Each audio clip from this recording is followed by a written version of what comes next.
Assalamualaikum warahmatullahi wabarakatuh. Waalaikumsalam warahmatullahi wabarakatuh. Selamat siang anak-anak. Siang, Pak. Kabarnya bagaimana untuk hari ini? Baik. Siap untuk belajar? Siap. Baik. Sekarang kita akan mempelajari tema 8 pembelajaran yang ketiga. Unsur-unsur cerita.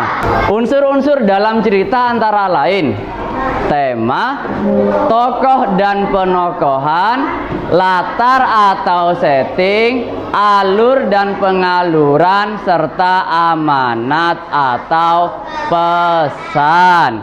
Itu unsur-unsur dalam cerita. Ini yang akan kita pelajari, 5 bagian ini. Mulai dari yang pertama, tema. Tema adalah, bisa kalian tulis, tambahkan di sampingnya nomor 1, bagian-bagian atau kata-kata yang saya beri warna merah. Tema itu adalah ide atau gagasan dasar yang melatar belakangi keseluruhan cerita yang ada di cerpen, yang ada di cerita pendek. Sebelahnya nomor 1 tadi loh nak. Ya, jadi tema itu adalah ide atau gagasan dasar. Tema memiliki sifat umum atau general yang bisa diambil dari lingkungan sekitar, bisa juga diambil dari permasalahan yang ada di masyarakat, bisa dari kisah pribadi, pendidikan, sejarah, perjuangan, persahabatan, dan lain-lain. Sama halnya seperti mengarang, sama halnya seperti menggambar. Diperlukan suatu tema. Apa tema itu? Apa nak tema tadi? Ide atau gagasan dasar yang menjadi latar belakang dari cerita tersebut. Itu namanya tema. Contoh, selain cerita, kalian disuruh menggambar dengan tema lingkungan. Berarti gambar tadi, gambar yang akan kalian buat itu menceritakan tentang lingkungan. Banyak sekali yang bisa kalian pilih, tapi gagasan dasarnya adalah lingkungan. Itulah pengertian dari tema ya. Tema bisa diambil dari lingkungan kita, dari permasalahan yang ada di masyarakat, dari pendidikan, sejarah, perjuangan, persahabatan, dan lain-lain. Itulah pengertian dari tema, ide atau gagasan dasar yang melatar belakangi cerita tersebut. Jelas? Jelas atau belum? Jelas. Kita lanjut ke unsur yang kedua. Tokoh dan penokohan. Tokoh dan penokohan, walaupun kedengarannya hampir sama, ternyata berbeda. Tokoh dan penokohan merupakan 2 hal yang berbeda dalam sebuah cerita. Kalian boleh sambil dicatat. Tokoh itu adalah yang diberi warna merah nak. Tokoh adalah yang ini saja, pelaku atau orang yang terlibat di dalam cerita. Itu pengertian dari tokoh. Sedangkan penokohan adalah penentuan watak atau sifat dari tokoh yang ada di dalam cerita. Jelas? Tokoh itu orangnya. Penokohan itu adalah penentuan watak atau sifat dari tokoh-tokoh tersebut. Nah, ada 4 jenis tokoh yang ada dalam sebuah cerita. Ada namanya tokoh protagonis, adalah tokoh yang menjadi aktor atau pemeran utama yang mempunyai sifat yang baik. Antagonis, tokoh yang menjadi pemeran utama ya menjadi lawan dari tokoh protagonis.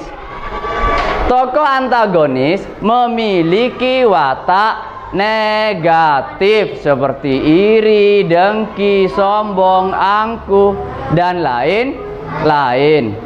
Yang ketiga, ada tokoh tritagonis, tokoh penengah dari protagonis dan antagonis. Ya, biasanya tokoh tritagonis ini memiliki sifat yang arif dan bijaksana. Yang keempat adalah tokoh figuran, tokoh pendukung, tokoh pelengkap dalam sebuah cerita. Tokoh itu ada berapa jenis, nak? 4. Yang pertama, protagonis. Supaya lebih mudah kalian pahami, protagonis ini adalah tokoh yang berwatak baik, berwatak atau bersifat baik. Ini disebut dengan tokoh protagonis, bersifat baik, kata kuncinya. Jadi tokoh yang mempunyai sifat baik disebut protagonis. Tokoh yang kedua apa tadi? Antagonis. Antagonis ini adalah tokoh yang bersifat apa tadi, nak? Iri, dengki. Berarti sikap apa? Sikap bersifat tidak baik. Ya, tadi dituliskan negatif. Seperti iri, kemudian sombong, angkuh. Ya, itu disebut dengan tokoh antagonis, bersifat tidak baik atau mempunyai sikap yang negatif. Ya, sekarang tokoh yang ketiga, jenis tokoh yang ketiga, tritagonis. Apa tritagonis tadi? Tokoh penengah. Cirinya apa tadi? Mempunyai sikap arif dan bijaksana. Arif dan bijaksana.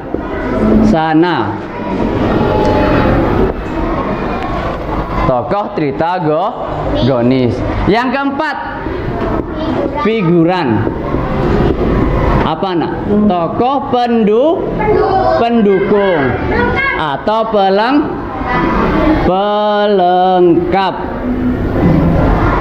Nah, ini penjelasan dari 4 jenis tokoh yang ada dalam sebuah cerita.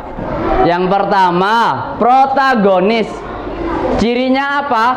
Bersifat baik. Kemudian tokoh antagonis, bersifat tidak baik atau negatif. Contohnya tadi sudah jelas ya, seperti iri, sombong, angkuh, dan lain-lain. Tokoh yang ketiga, tokoh tritagonis, penengah, yang mempunyai ciri tokoh tersebut biasanya bersifat arif dan bijaksana. Kemudian yang keempat adalah tokoh figuran, tokoh pelengkap. Sudah jelas atau belum? Belum. Jelas? Jelas belum? Jelas. Ya, ini saya sederhanakan kalimatnya, nak, supaya mudah diingat. Ya, jadi kalau protagonis berarti bersifat baik, antagonis bersifat tidak baik atau negatif. Kemudian tritagonis itu penengah. Tritagonis itu adalah penengah. Yang keempat adalah tokoh figuran atau pelengkap. Kita lanjut ke unsur yang ketiga.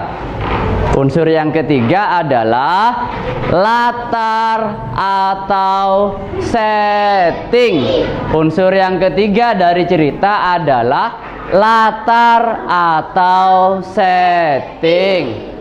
Latar atau setting dalam sebuah cerita bisa berupa aspek ruang, bisa berupa waktu, bisa berupa suasana. Di sini sudah dijelaskan ketiga aspek tersebut. Aspek ruang dalam latar cerita adalah gambaran berupa tempat atau lokasi. Misalnya cerita Kancil, berarti latarnya itu berupa hutan, berupa aspek ruang, nama tempat atau nama lokasi. Paham nak? Ya, itu yang berupa aspek ruang. Latar yang kedua bisa berupa aspek waktu, waktu terjadinya. Contoh, pagi, siang, malam, sore. Ya, misalnya ada sebuah cerita tentang anak bermain sepak bola di lapangan sore hari. Berarti latarnya berupa aspek waktu, karena sore hari merupakan bagian dari waktu. Jelas? Latar yang ketiga bisa berupa suasana, suasana sekeliling. Ya, bisa berupa keadaan yang digambarkan dalam cerita tersebut. Jelas? Nah, latar atau setting itu bisa berupa 3 aspek. Aspek ruang, aspek waktu, aspek suasana. Aspek ruang bisa berupa apa?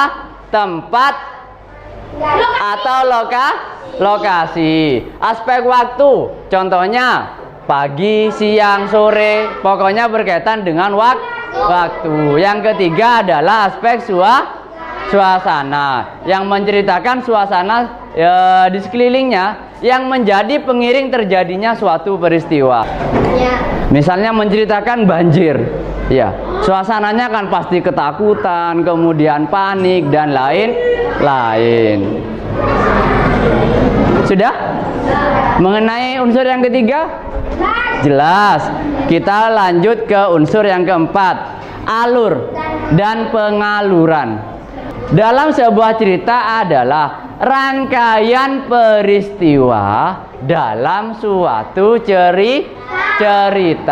Rangkaian peristiwa dalam suatu cerita.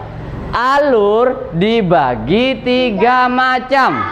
Ada alur maju, alur mundur, alur kilas balik atau flashback. Nah, kita coba pelajari ini satu persatu.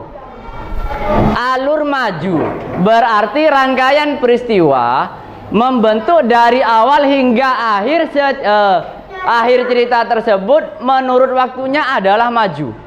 Jadi ceritanya itu alurnya maju. Kemudian yang kedua, alur mundur. Jalinan peristiwa yang membentuk suatu cerita menurut waktunya tersebut adalah mundur. Misalnya menceritakan liburan tahun lalu, itu alurnya mundur. Ya. Kemudian yang ketiga adalah alur kilas balik atau flashback. Adalah jalinan peristiwa yang membentuk suatu cerita awalnya maju, namun pengarang bisa menceritakan kisah yang terjadi sebelumnya. Jadi antara alur maju dengan alur mundur itu dicampur atau dikombinasikan sehingga menjadi namanya alur kilas balik atau flashback. Kita lanjut ke unsur yang kelima, amanat atau pesan. Amanat mungkin sudah pernah kalian dengar. Amanat dari suatu cerita adalah pesan tertentu yang hendak disampaikan kepada masyarakat pembaca melalui karyanya. Jadi amanat itu adalah pesan yang ingin disampaikan oleh penulis kepada orang yang membaca karyanya. Bukan pesan moral, ya, yang ada dalam suatu cerita yang ingin disampaikan penulis kepada orang yang membaca hasil karyanya, itu disebut dengan amanat. Nah, tadi kita sudah mempelajari berapa unsur cerita? 5. Yang pertama apa tadi? Tema, tokoh dan penokohan, latar atau setting, alur, kemudian amanat atau pesan. Sampai di sini sudah jelas anak-anak? Sudah. Baik, kalau memang sudah jelas, untuk hari ini Bapak akhiri. Di rumah dibaca kembali materinya supaya pemahaman kalian bertambah. Sudah ya? Baik, untuk hari ini Bapak akhiri. Assalamualaikum warahmatullahi wabarakatuh.